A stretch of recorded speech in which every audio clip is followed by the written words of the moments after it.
Hey y'all, it's your girl Chelsea. I am coming on here today to talk some more about travel nursing. It has almost been a year since I made a video on YouTube about travel nursing, and I have really been updating my Instagram a lot and my group nursing page, and I'm like, oh, well, I really haven't uploaded anything to YouTube about travel nursing since last year, so it's time to update this. Some of my thoughts and things that I thought last year that I may have not liked, I may like now. So I wanted to come and update you guys on like my pros and cons of travel nursing, okay? So here we go.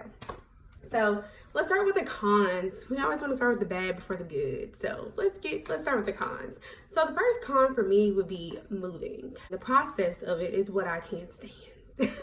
Like, it's not bad once you find housing. It's like, oh, it's such a relief. But starting out with the searching and, you're trying to like save as much money as you can. So of course you want to find your own housing. You don't want that to be taken from you. So it's like the process is just draining to me. But thankfully this time, my last assignment that I was just doing in Baton Rouge, I was able to stay with family first and then move on to finding a place of my own with my cousin who started travel nursing with me this year. So that's number one. Number two would be like feeling like you're kind of alone, like if you're in a city where you don't know anyone, and that's kind of how it was last summer. I knew a few people and I did have an uncle that lived in Metairie, but I still felt like I was kind of alone. Like my friends weren't there. I did talk with the people that I work with, and I created bonds, at work, in the workplace, but I didn't really hang out with them outside of work. But my last assignment, my cousin came and joined me for this, like after I extended. And so I had someone with me, and then for the people there, it was just like they were so opening and welcoming that they helped me feel like, like I was family, like I was part of the team. And that's also like my third con. Like you want to feel like you're a part of something. And, sometimes you don't get to feel that because some people are not as welcoming to travelers as they could be, Sometimes they feel like, oh, you're a traveler, you make more money than me. So, I don't really want to be friends with you, okay? That's just something that you have to deal with travel nursing. The myths of travel nursing that everywhere you go, you're going to get the worst assignments, you're going to have the worst patients. They're going to treat you the worst because you make more money than them. They don't care. But that's not really the case. Like this assignment, they took me in like family, and even my very first one last year, they still were really nice to me, very welcoming and kind. I just didn't have the bond that I have with the people that I just met with those people. But that's okay. That was okay. I still felt really good about my decision to start travel nursing. I still feel really good about it. And it's something that I'm still going to continue to do. So let's move on to the pros. So my pros for travel nursing would include the money, of course, the pay. So when I first started nursing, I think the base pay for us starting out in Louisiana, I was in Shreveport, maybe $24 maybe. I don't know, but I did work nights, so it did go up maybe like $3 more than that, like 27 maybe. I don't know. So just think of that. Like if you multiply that times like 3 or 4 shifts a week, like $24, 48 hours, it's probably like 900 and something. So that's like 900 some dollars a week. But when you do travel nursing and you see like, oh my God, I'm doubling my pay. I doubled that. I haven't got to the point where I'm tripling that, but I'm trying to get there. I'm really trying to get there. I'm pushing for that over the next year. But the fact that I could double my pay and then make extra, like even more than what I was making, like and still work extra shifts and still make more is one of the reasons why I will always stick with this for now. Like it's not something I really want to do when I have children, but for now, I'm not married. I don't have any kids. I have the time. I can do this. So the fact that I can double my pay in my 20s, I'm only 24 years old, in my 20s, and, live the life that I live and have this lifestyle at such a young age, it's just amazing. It's like, I just feel really blessed. I really do.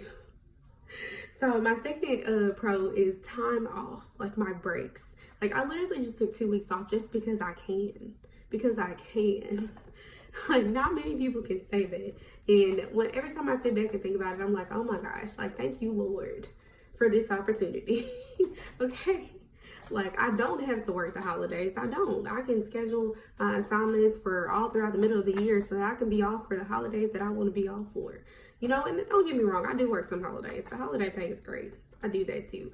But I'm just saying, I don't have to. Like, when you don't have to do something, it's a great feeling. When you want to voluntarily do something, that's different. You're not being forced to do it. So I don't have a problem with it.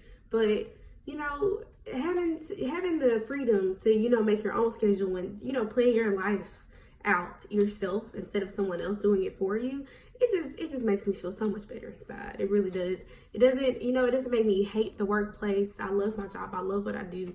I'm so happy with my career. So I just feel great about that, you know? And then my third pro would be new experiences. I have been able to work in the ER observation for the past 6 months, and I've been thrilled about it because before I was working med surg and I did neuro, like I worked at the stroke center, whatever, the stroke hospital for like the company that I worked for. And then I also worked at the Spine Institute, and I mainly did ortho neuro for a while. I also worked with like GI, patients as well. But to go to the ER was like a drastic change for me. And that wasn't even like the plan. The plan was to do ER observation. They were looking for med surg nurses to start that. But we did get floated to the ER a lot. And I learned so much. I learned that I actually liked the ER, which was like really exciting because I always felt like, oh, med surg is so general, and I still have not found something that I truly love to do yet in my career. And I'm hoping to find that one day. If not, I mean, I have liked everything that I have done. I don't hate any of it so far. So, you know, maybe I'm just one of those people that likes to do a little bit of everything. I don't know. We'll see. But I have enjoyed the ER. I really have. I've enjoyed, like, I've gotten to add a whole lot of certifications under my belt and to my resume and just add so much more to my skills. And I feel like I've become a stronger and more independent nurse as well, because I've only been a nurse for almost 3 years. And, you know, yes, I have my grandmother's a nurse, my daddy's sister's a nurse. I have so many nurses in my family, so I felt like it was something that I was just like born into. So I feel like I've been working in the hospital a long time because I was a CNA first. But it's like, I just feel so much more experienced and so much more confident on the floor when I'm by myself to make the hard decisions, you know? So yeah, those are the things that I truly love about travel nursing and some of the things that I just really don't like that much, you know? But it is what it is. You're not going to love everything, but, you know, I just take it and go with it, and I just deal with it. So, hey, so I just wanted to give y'all a little life update with me, and hopefully I'll be back soon to give y'all some more tips and, you know, talks about travel nursing or maybe even something else. So, we'll see. But I'll talk to y'all later. Bye.